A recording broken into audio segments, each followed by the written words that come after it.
Would you recommend a solid axle swap to a lot of people? And no, I wouldn't.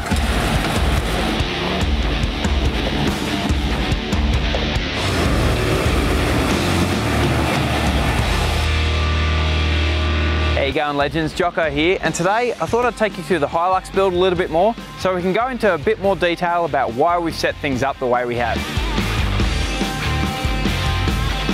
So I've actually had this vehicle for around about 7 years now. I bought it completely bulk stock, didn't have a mark on it, and slowly built it up over time. I built it up as an IFS four-wheel drive first, and then I sort of got to the point where it wasn't really suited for the type of four-wheel driving I like to do, and it sort of came to a crossroads of selling it or doing the conversion, so we went with the conversion instead. So I went ahead and did the solid axle swap and got a little bit carried away on the rest of it.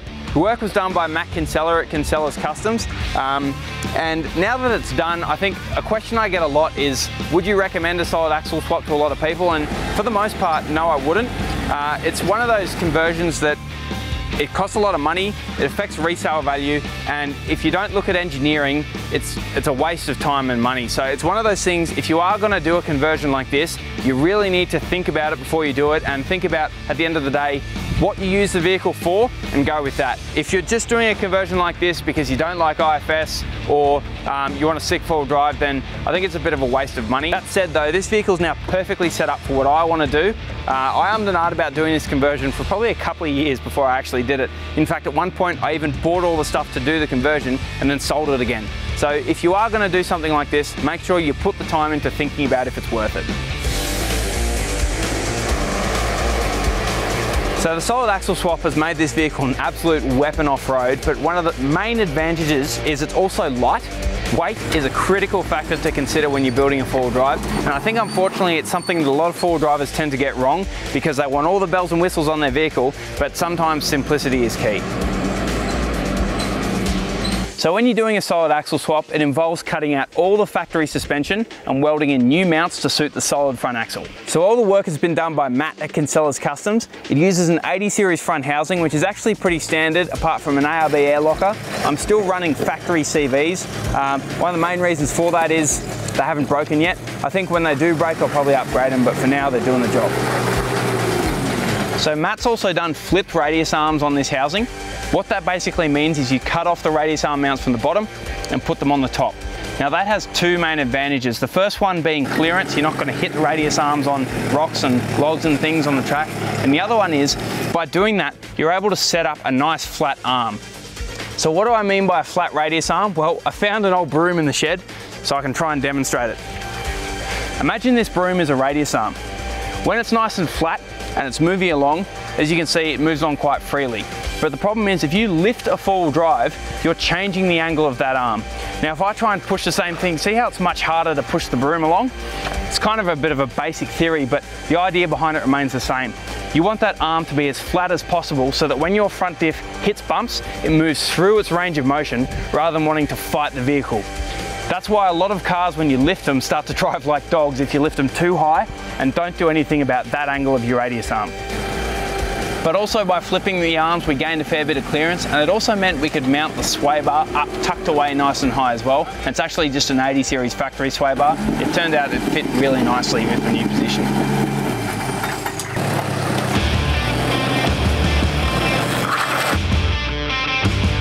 So the vehicle's running a set of 2-inch 80 series front coils, which isn't that high, and the reason is the height was more dictated about where the coil hats were placed on the chassis rather than actually putting in a massive coil.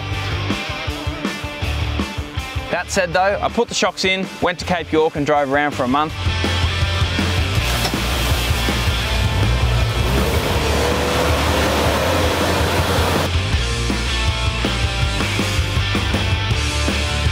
On the way back home, I stopped in at Mike's Shock Shop in Brisbane, and they valved the shocks to suit the vehicle, which absolutely changed it again. If you are going to invest in a set of shocks like this, because it is an investment, make sure you get them valved to suit your vehicle, otherwise it's just a waste of time. So the bull bar is an ARB bull bar. It was on the vehicle when I bought it, but since then we've modified a little bit to suit the Warren high mount winch. So the winch itself, the motor's been upgraded, and then your pretty standard things you do to a worn winch, like a drilled and tapped brake shaft and fill and drain plugs and things.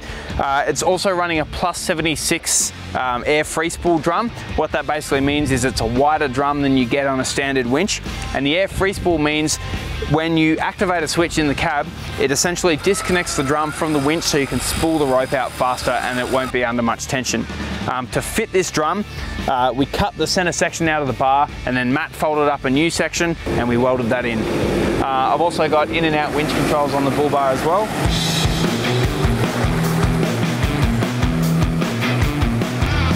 So under the bonnet, I haven't gone too crazy, but I have done a few things. I did have a top mount intercooler on here for a while, but it wasn't that good. It was just getting hot. I did want to fit a front mount, but because of the high mount winch, space is a little bit tight. So I ended up finding a water to air intercooler second hand off some bloke. So I chucked that on and it's been working way better than the top mount so far.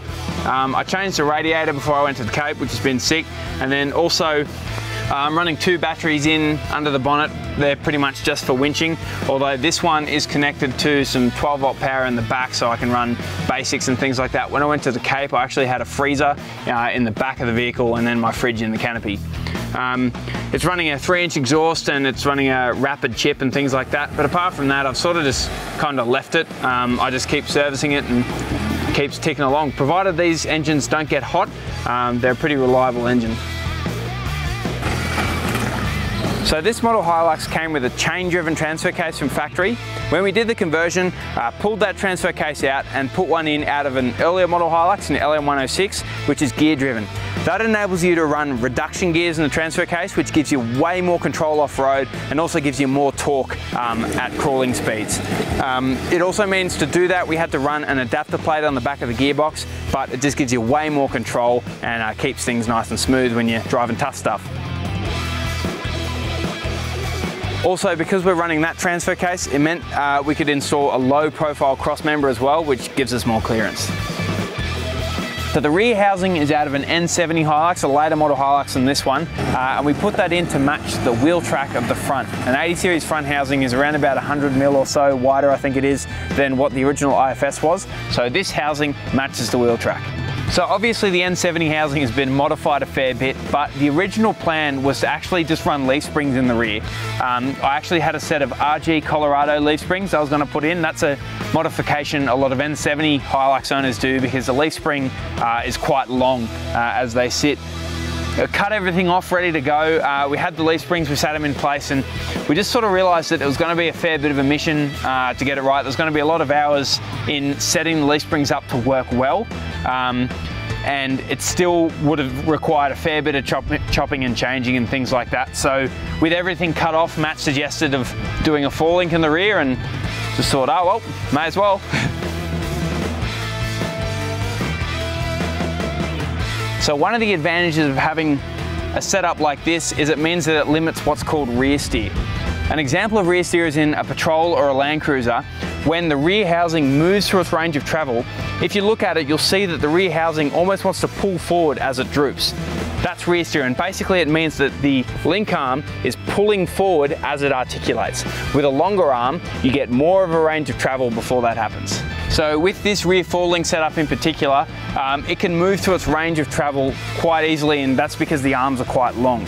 Obviously there are limiting factors like your shock length and your sway bars, but if you watch how this vehicle articulates in the rear, you watch the tyre go straight up and straight down, and that's because Matt put massive amounts of hours into getting the link geometry perfect.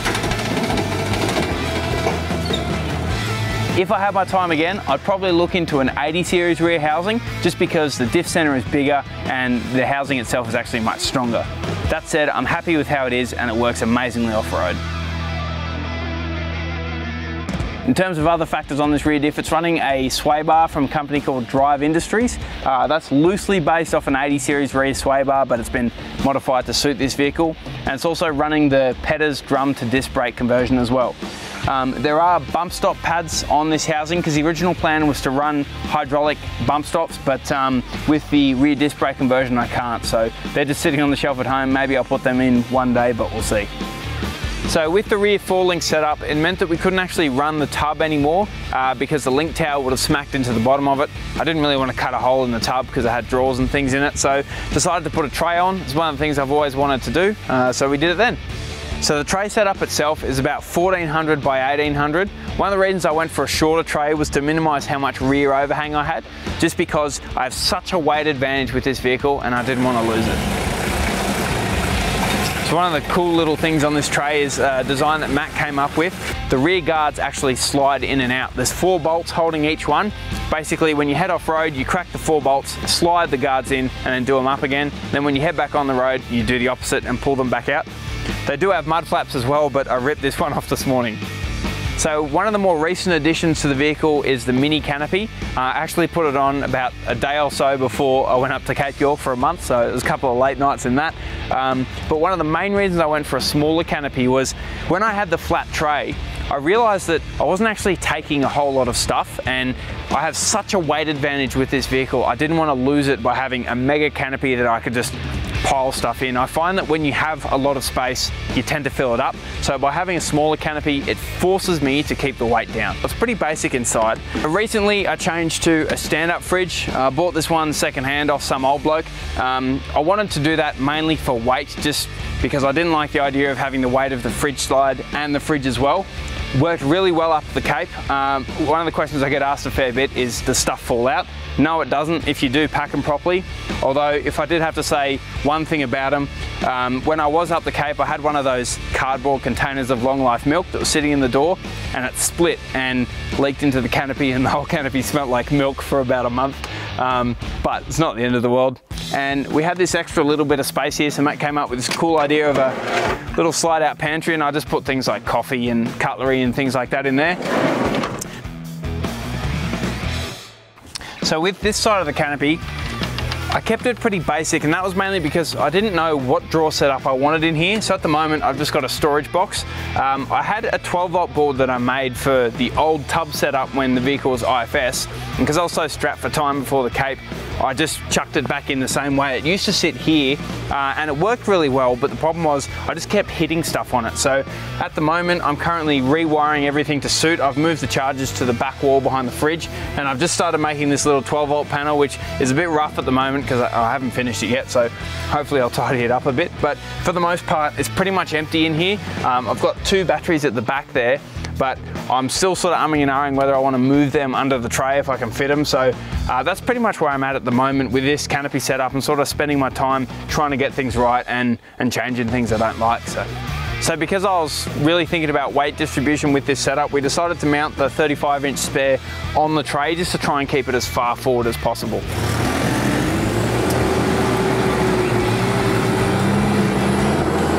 The interior of the HILUX is actually relatively basic. I've got an iPad up here that I put on when I go off-road that I use for maps, and then I just take it off when I don't need it. As far as switches and everything goes, everything that's air operated is over this side, so lockers and the winch free spool. The winch in-out switch is here. The reason I put it there was just because I can also reach my UHF as well, so I can winch and torque if I need to. And then up here, I've got a roof console that I pulled out of a wrecked HILUX for cheap. And you can buy these little switch panels for them as well, but I found this one for like $7 online, and then just had a whole bunch of switches at home that I put in there. This one up here is the winch isolator, so if I want to use the winch I have to flick that switch first. I did that to keep it out of the way so I don't accidentally knock it. And apart from that, everything else in here is relatively straightforward. I've got a set of Recaro seats in here as well. I managed to pick up second hand, which changed the comfort levels for long drives, which is really good. Anyway guys, that's a little bit more of a rundown on the HILUX. It's not the prettiest four-wheel drive in the world, but I'm not the prettiest bloke in the world, so that doesn't really matter.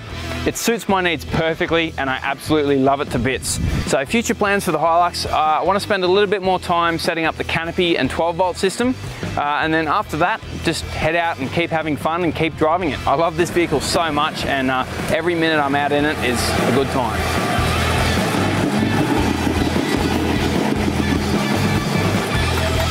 I've also started to shift my focus away from this a little bit because some of you may or may not remember the old $1,000 Lux I was lucky enough to take to Cape York a few years ago. I actually ended up buying that, and I'm currently doing a chassis up rebuild in the shed. So that's taking up most of my time because there's a fair bit of rust in it, but watch this space because that'll be my next build.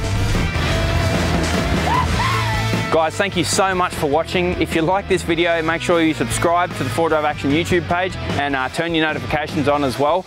If you have any questions about the HILUX, just chuck them in the comments below and I'll be sure to answer them. Cheers, legends.